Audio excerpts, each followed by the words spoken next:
When a child watches his mother fall to a sword, what does he become when he grows up? A monster living only for vengeance, or someone who would sooner die than fail to rescue others from their fate? If your entire clan were wiped out, your freedom stolen, and your childhood crushed, and you finally held your enemy's sword one day, would you stay your hand? Volkodav did not. Yet he could never have imagined that after escaping hell, what lay before him was not just a single enemy, but a cursed city, a sacrificed princess, and a conspiracy that would drag even the gods into its depths. Long ago, the gods had not yet departed from the mortal realm. Humanity feared the gods, yet also sought to defy them. Some believed love could rule the world, while others believed power was everything. And in this world shrouded in darkness, a child learned not of love first, but of hatred. He was born into the Greyhound clan. That day, the village should have been peaceful, but slaughter descended without warning.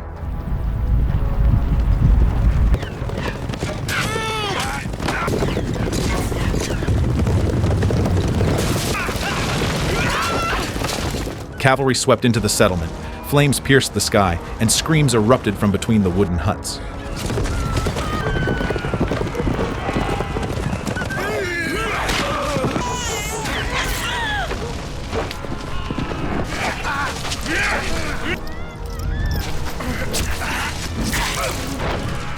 His mother grabbed him and ran for their lives, but the sword-bearing invaders drew closer behind them. Desperate to protect him, she kept him from looking back.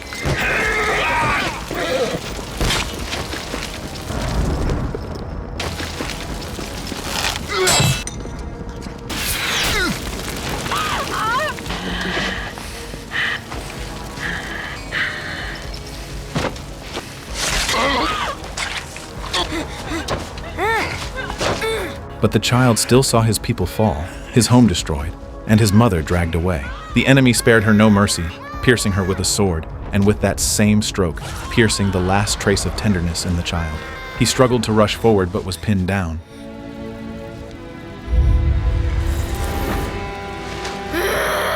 Some wanted to kill him, but others wanted to keep him alive. Their decision was not born of mercy. Rather, they believed that for a child who had lost everything, living would be far more agonizing than death. And so, Volkodav was taken. He had no grave, no family, and no name. He was left only with chains, mines, slavery, and a fire burning darker and darker within his heart. Many years later, that child grew into a silent warrior. He survived the subterranean mines. He survived the torture. While everyone expected him to be ground down into a slave, he sharpened himself into a blade. And this blade waited only for the chance to be unsheathed. Finally, Volkodav escaped.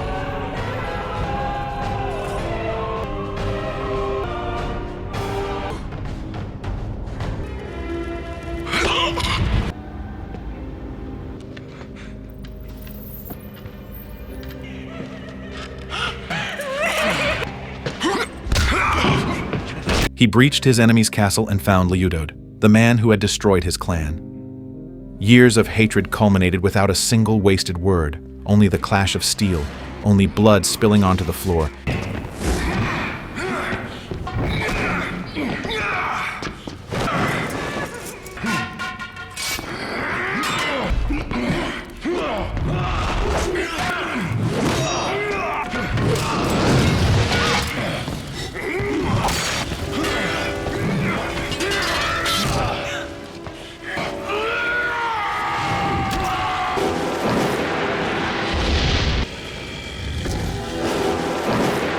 He killed Ludoed and set the castle ablaze.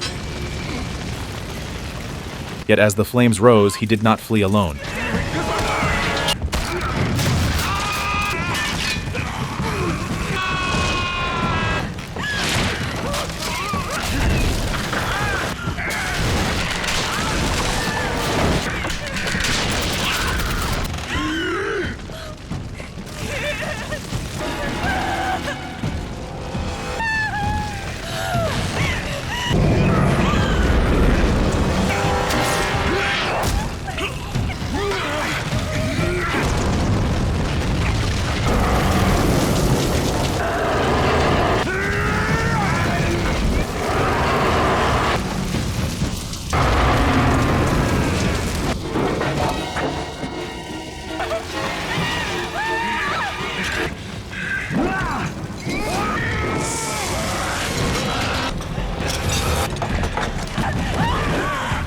He rescued 2 prisoners. One was Neletuchaya, a slave girl trapped in the castle, and the other was Tilorn, a wise man skilled in medicine who knew of secret passages.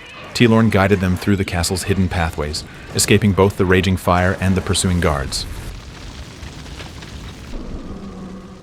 Volkodav had originally sought only vengeance, but fate chose this exact moment to thrust two helpless souls before him. When enemies pursued, he blocked them. When the portcullis fell, he charged. When others feared to leap, he reached out to catch them. This man was like a wolf, yet when he saved lives, he proved more human than anyone. After escaping the castle, Tilorn and Neletuchaya needed to return to the city of Galerad. Volkodav journeyed with them. He was also accompanied by a strange little companion, a flightless bat. Ragged Wing seemed unremarkable, but like the only friend who would never betray Volkodav, the bat accompanied him through one treacherous stretch of darkness after another. On the road, Volkodav encountered a caravan heading toward the city of Galerad. He wanted Tilorn and Neletuchaya to ride in their carriages, but the travelers refused.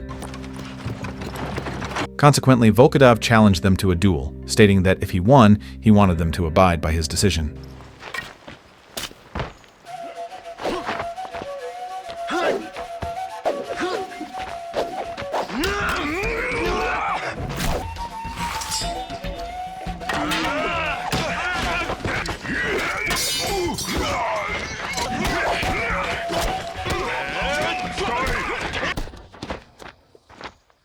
After several rounds of fighting, Volkodav won the duel. While on the run, they faced countless attempts on their lives.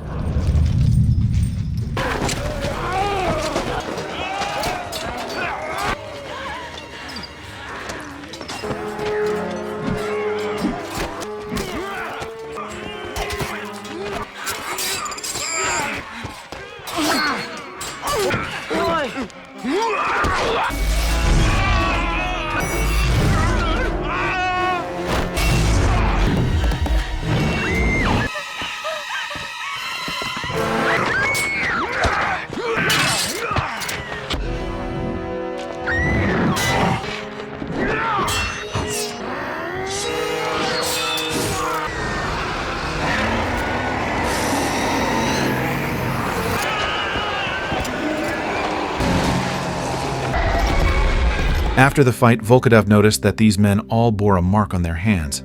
They were the very enemies who had slaughtered his clan.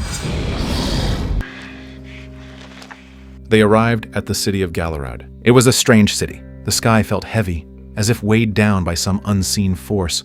Coldness blanketed the streets, and the faces of the people held no hope, only fear. The townspeople whispered that this was no ordinary weather, but a curse. To make matters worse, as soon as Volkodav arrived, his sword landed him in deep trouble. Someone recognized the blade, identifying it as the very weapon used to massacre their own people years ago. Mistaking Volkodav for Jadoba, they demanded his life to pay for the blood debt. Everyone was screaming. Everyone wanted him dead. Volkodav did not offer much of an explanation, for he had long since learned that some hatreds cannot be reasoned with. Just as he was on the verge of execution, Ellen of Galerad stepped forward. She demanded to see his hand. The real Jadoba bore a wolf head mark on his hand. Volkodav had no such mark. Thereupon, she publicly declared that this man was not Jadoba. Those words saved Volkodav's life. Yet it was also the first time Volkodav truly saw the princess. She was not the kind of woman who hid in a palace waiting for protection. She was young, proud, and stubborn, with fear in her eyes that she refused to acknowledge.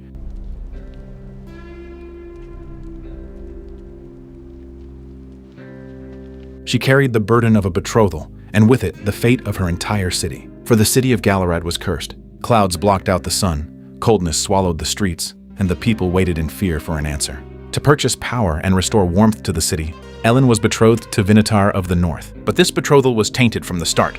Vinitar was the son of Ludoed. This meant that just as Volkodav had fought his way out of his old enemy's castle, fate pushed him right before the wedding procession of that very enemy's son. Worse still, some did not want a marriage at all. They wanted Ellen's blood. The forces of darkness believed that only the princess's blood could release the sealed goddess Marana and open the gates to absolute evil.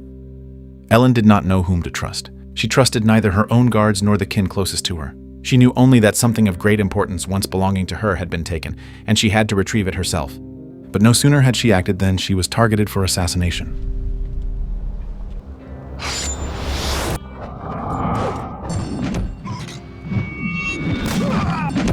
Marana's servants lunged forward, and darkness pursued her like a living thing. Kanasinka Ellen fled with assassins in close pursuit. the biting cold of the streets threatening to freeze the very blood in her veins. Volkodav intervened. He did not pause to consider if she was worth saving, nor did he weigh the trouble her rescue might bring him. With a flash of steel, he stepped in front of the princess, turning death away. Knasinka Ellen survived. But because of this, Volkodav was swept into an even larger vortex. The princess asked him why he followed her.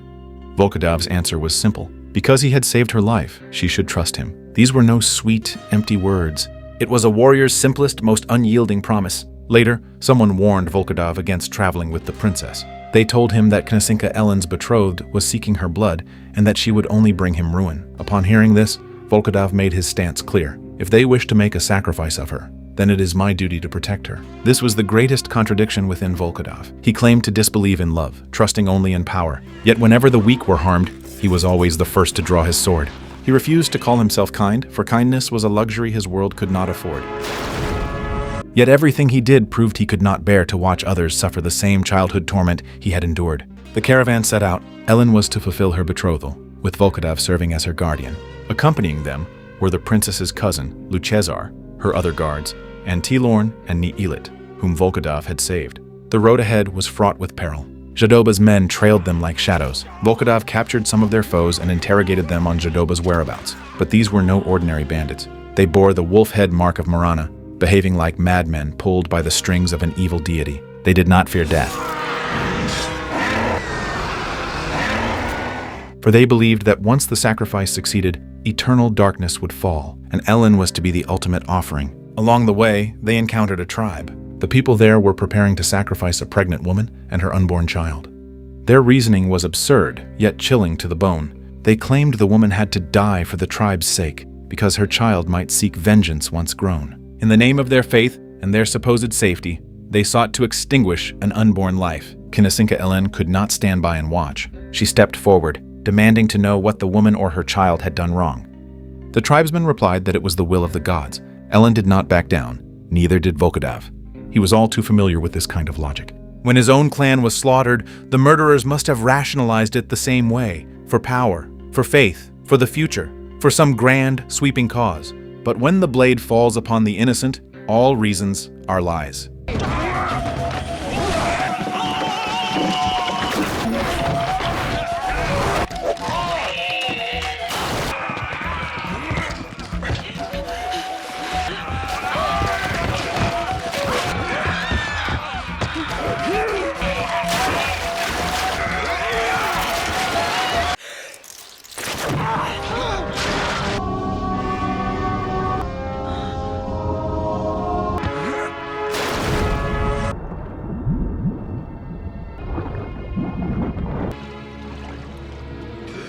Knasinka Ellen saved the child. In that moment, the way Volkodav looked at her changed. He realized this princess was not a mere puppet of destiny. She feared Jadoba, she feared the darkness, and she feared becoming a sacrifice herself, yet she still chose to stand up for a stranger's child. At night, Ellen asked Volkodav to teach her how to fight. Volkodav refused. He knew what real combat was. It was no noble game, no graceful dance of swords. It was shattered bones, spurting blood, and dying the instant you faltered. Yet Ellen urged him to strike her, pleading with him not to treat her as a fragile princess. She insisted she needed to learn how to fight. Looking at her, Volkodav finally understood. She did not wish to become a warrior. She simply refused to remain a lamb waiting to be sacrificed. From that moment on, their bond transcended that of protector and protected. They began to change one another. Volkodav taught her to face her fears, while Ellen showed him that there was more to life than hatred. But the closer they drew to their destination, the thicker the darkness grew. Two paths lay before the caravan. One was safe, and the other was the old road.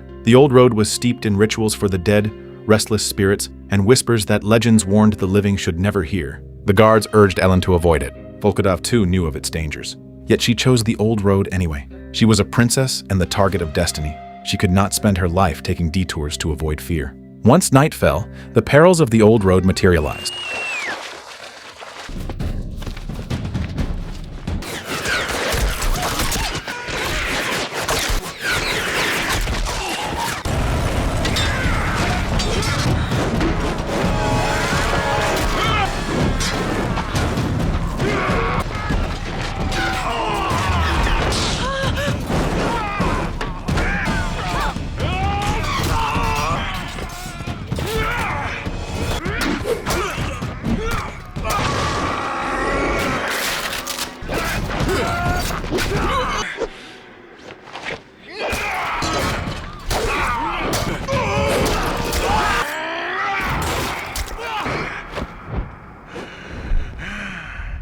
Mist rolled in, eerie sounds echoed through the trees, and Marana's sentinels emerged from the dark. They did not look human, resembling instead vengeful spirits clawing their way up from the underworld.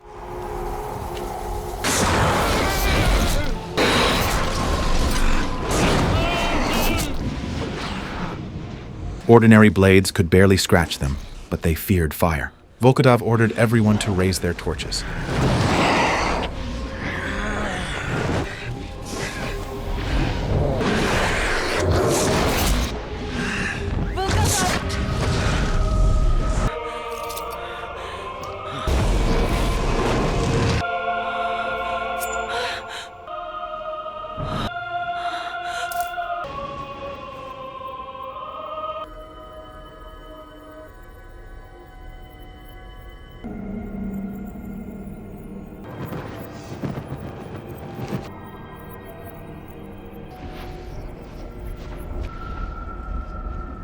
As the flames flared, the darkness recoiled. Yet this was only a temporary victory, for the truly dangerous enemy was not hiding in the mist but traveling within their own ranks. Luchazar had betrayed them. The very kinsman who should have protected Ellen was secretly conspiring with Jadoba. They plotted how to eliminate Volkodav, how to hand over Ellen, and even discussed poisoning the food. The most terrifying aspect of betrayal is not the enemy charging from the front. It is looking back to find that the enemy has been standing by your side all along. It was then that Ellen revealed the truth to Volkodav. Jadoba did not simply want to kill her. He believed that her blood was key to releasing Marana. And the object known as the key to the gates of heaven, originally her most precious heirloom, was no longer in her possession. The key had to be returned to the temple. Only then could warmth return to Galerad. If the key fell into Jadoba's hands, combined with Ellen's blood, the gates would swing open, and Marana would walk the earth once more. Volkodav finally realized that he was not guarding an ordinary princess. He was escorting the hope of an entire city, and the most crucial offering for a dark ritual. But just as the truth came to light, the conspiracy struck. Volkodav was ambushed, and Ellen was captured.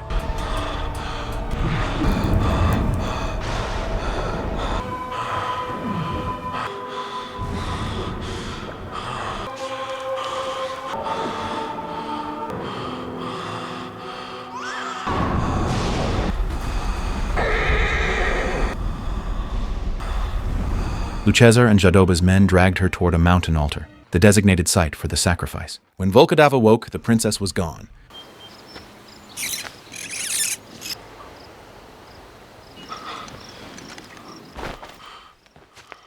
Vinitar suddenly appears, arriving to greet his bride. Instead, he sees corpses strewn across the ground and Volkodav standing nearby. Volkodav states that he is the princess's bodyguard. Just then, Vinitar's men find the princess's jewelry, leading them to believe she has perished.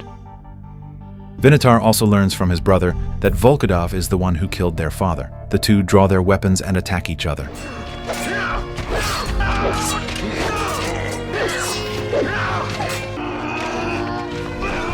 During the fight, Vinitar notices the slave brand on Volkodav's wrist. Just as Volkodav is about to kill him, the phantom of his mother suddenly appears and stops him.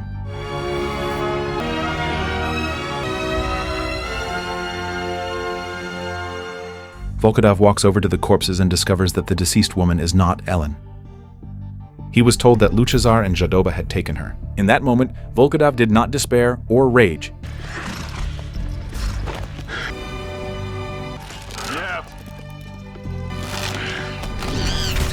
He simply gave chase, for he had already lost too many people in his life. When his mother fell, he was too small to save her. When his clan was slaughtered, he was too weak to save them. But this time, he was no longer that child pinned to the ground. He was Volkodav.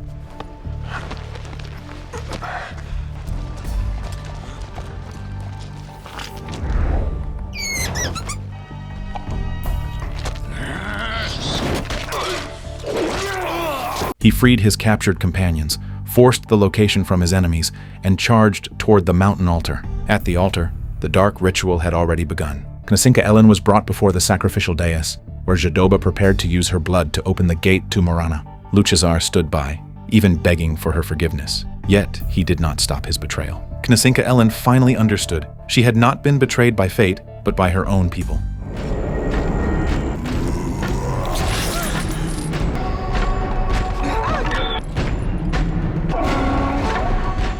Volkodav crashed into the sanctuary. As enemies lunged at him, he met them with swinging steel. When they blocked his path, he charged through them with raw fury. Dark sentinels, Jadoba's cultists, and the betrayer's soldiers all stood between him and Knasinka Ellen. Yet he did not take a single step back.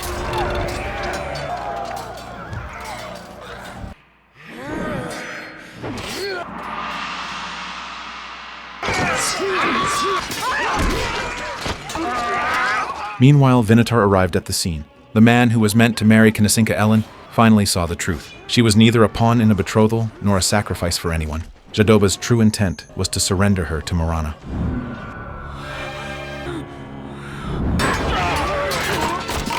Chaos erupted. Swords clashed against shields. Firelight illuminated the cavern walls, and the wind howled like weeping spirits around the altar.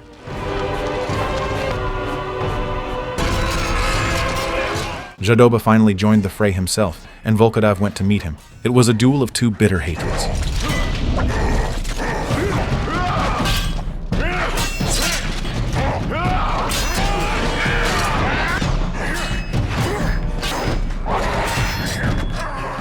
Jadoba bore the shadow of the ancient massacre, the wolf head mark, and the deathly aura of Marana, while Volkodav carried the last remaining bloodline of the Greyhound clan.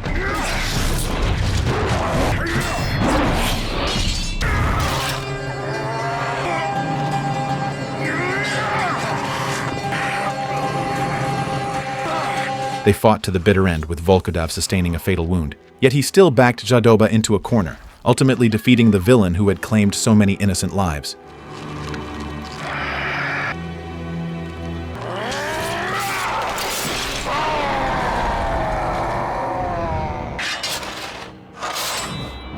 But Jadoba's fall did not end the darkness. Marana's power had already been awakened.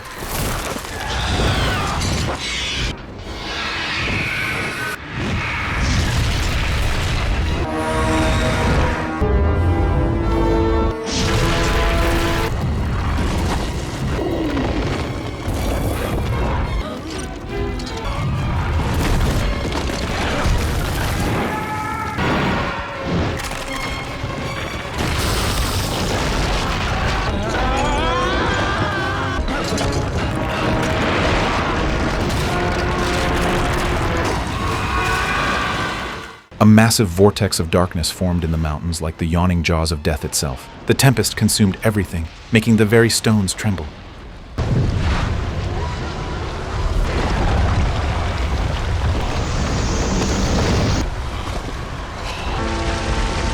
Punished by Marana, Lucezar was turned to stone and shattered into pieces.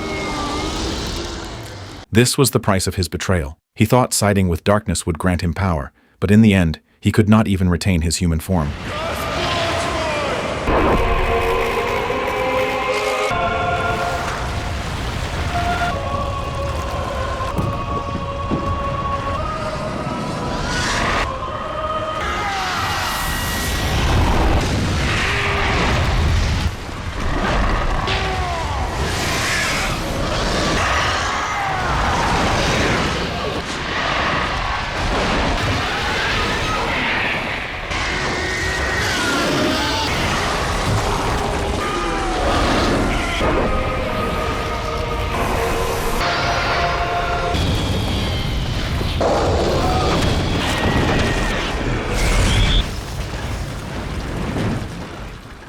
Volkodav could no longer stand. Knasinka Ellen rushed to his side, begging him not to die. She was no longer a princess arranged to marry a stranger, nor was she a victim on a sacrificial altar. She was simply someone who had finally realized where her heart lay, desperately trying to keep this man with her. Volkodav collapsed into her arms. In that moment, he seemed to see the gates of heaven. He saw his kin, his past, the ruined Greyhound clan, and the very destiny he had spent his life trying to escape.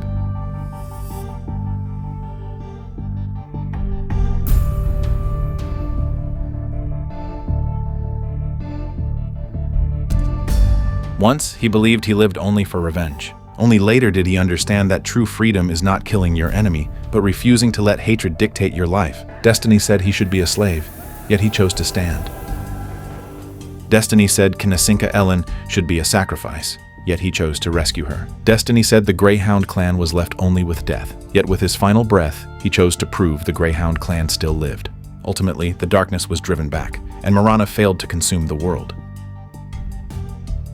Vinitar renounced the betrothal. He entrusted Knasinka Ellen to Volkodav, not as a trophy nor as a transaction, but out of recognition that she finally possessed the right to choose her own path. At the end of the film, someone tells Volkodav, "You hold your destiny in your own hands. Destiny cannot confine you." By the time those words are spoken, Volkodav is no longer merely an avenger crawled from the depths of a mine. He is the last warrior of the Greyhound clan, one who walked out of hell without dragging others down with him.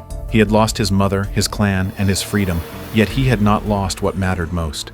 Not his sword, not his hatred, but his willingness to stand in front of the innocent when they are about to be sacrificed. Thus, what truly moves people about this story is not how well a man can fight, but how a man raised on hatred ultimately chose to protect. If you were Volkodav, carrying the heavy burden of a slaughtered clan to the very end, would you choose to go on avenging them? Or would you dare to believe that fate can be rewritten, all for someone who was once a stranger?